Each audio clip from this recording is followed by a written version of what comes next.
11 मई 1998 Pokhran nuclear test के बाद अब हमारा देश एक न्यूक्लियर पावर बन चुका था। India conducted 3 underground nuclear tests in the Pokhran range. लेकिन सिर्फ पूरे देश में केरल ही एक ऐसा राज्य था जहां पर काले झंडे दिखाकर इस टेस्ट का विरोध किया गया था। उस टाइम हमारे देश के प्रधानमंत्री थे अटल बिहारी वाजपेयी। पोखरण टेस्ट के ठीक बाद जब वो केरल के दौरे पर गए तो कोची में उन्हें पीडीएफ, जो कि पीडीपी मुस्लिम ग्रुप से लिंक था, उसके वर्करों ने उन्हें काले झंडे दिखाए और ये काले झंडे न्यूक्लियर टेस्ट के विरोध में थे।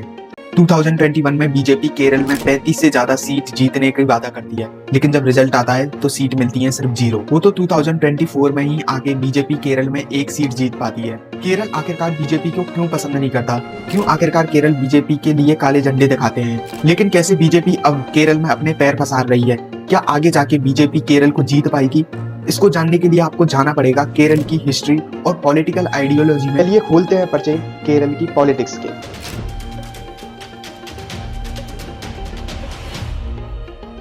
1 नवंबर 1956 त्रावणकोर और कोचीन को मिलाकर केरल बना।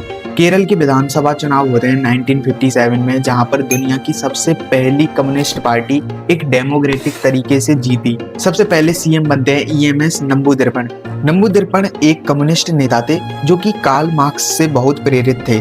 आगे बढ़ने से पहले मैं बता दूं, केरल में ज्यादातर 2 पार्टियों ने रूल किया है।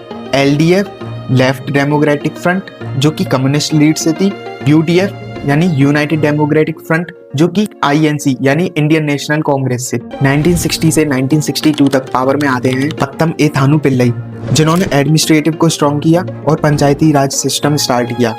1962 से लेकर 1964 में पहली बार कांग्रेस पावर में आती है, जिसमें उन्होंने बहुत सारे स्कूल्स, हॉस्पिटल बनाए। इस वक्त तक आते आते सीपीआई 2 पार्टियों में टूट गई थी, एक सीपीआई और एक सीपीआईएम। बाद में नंबूदिरपन सीपीआईएम में जुड़ जाते हैं और 1967 के बाद सीएम बनते हैं। उन्होंने लार्ज लैंड लॉर्ड का सिस्टम खत्म किया और गरीबों को जमीन मिली। यहीं से ही था कि केरल में गरीबी खत्म होना शुरू हुई। उनके बाद 1969 से लेकर 1979 तक सीपीआई पावर में आई।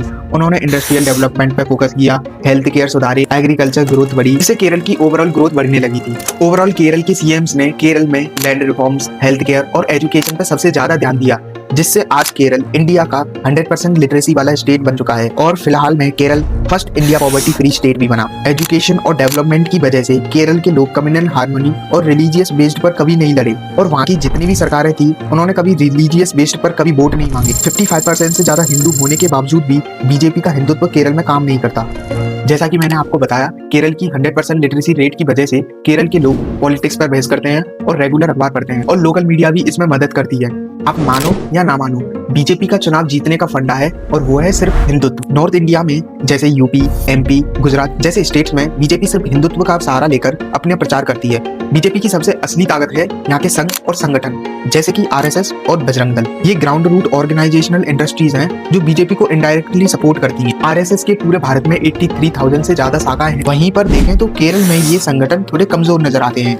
नॉर्थ इंडिया में जो जातियों के बीच में सैकड़ों सालों से लड़ाई चल रही है, ये संगठन बड़े सॉफ्ट तरीके से इन लड़ाइयों को एक जगह पर लाके खड़े कर देती है। मंदिर, रिलीजियस रैलियां, गौ हत्या और मंदिरों के ट्रस्ट के जरिए ये इन जातियों और युवाओं को एक सॉफ्ट मैनिपुलेट करती है, जो कि बाद में जाकर एक लार्ज अमाउंट ऑफ वोटर्स बनते हैं बीजेपी के लिए। यहीं पर देखा जाए तो केरल में सैकड़ों सालों से अलग अलग धर्मों के लोग हार्मनी के साथ रह रहे हैं। वहीं पर हिंदुत्व और ये धर्म का जादू काम नहीं कर पाता है। लेकिन अब आता है कहानी में ट्विस्ट। बीजेपी उन पार्टियों में से है जो कि कभी हार नहीं मानती, चाहे बीजेपी को केरल में कुछ भी करना पड़े, लेकिन वो अपना पॉलिटिकल डोमेन्स केरल में चाहती है। 2025 में आरएसएस की केरल में सिर्फ 5,000 शाखाएं थी, जो कि 2026 के आते आते 8,000 से ऊपर हो गई। अगर देखा जाए तो पॉपुलेशन डेंसिटी के मामले में ये इंडिया के सबसे ज्यादा शाखाएं होने वाला स्टेट बन चुका है। जहाँ केरल में रिलीजियस रैलियां बहुत कम देखा करती थी, आज वो पीक पर पहुंच चुकी हैं। हर साल फेस्टिवल्स और ऐसे प्रोग्राम्स में ये दल और संगठन बहुत जोरों शोरों से अपने मार्च निकालते हैं और रैलियां निकालते हैं, जिससे बाद में आके बीजेपी को बहुत फायदा पहुंच रहा है। बीफ और लव जहाज जैसे मामलों में बीजेपी के नेताएं नफरत फैलाकर अपनी पकड़ बना रहे हैं। दोस्तों, आप मानो या ना मानो,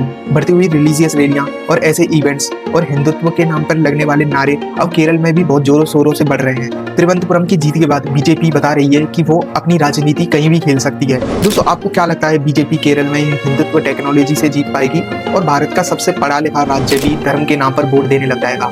आपको क्या लगता है, आप कमेंट्स में बता सकते हैं। Thank you.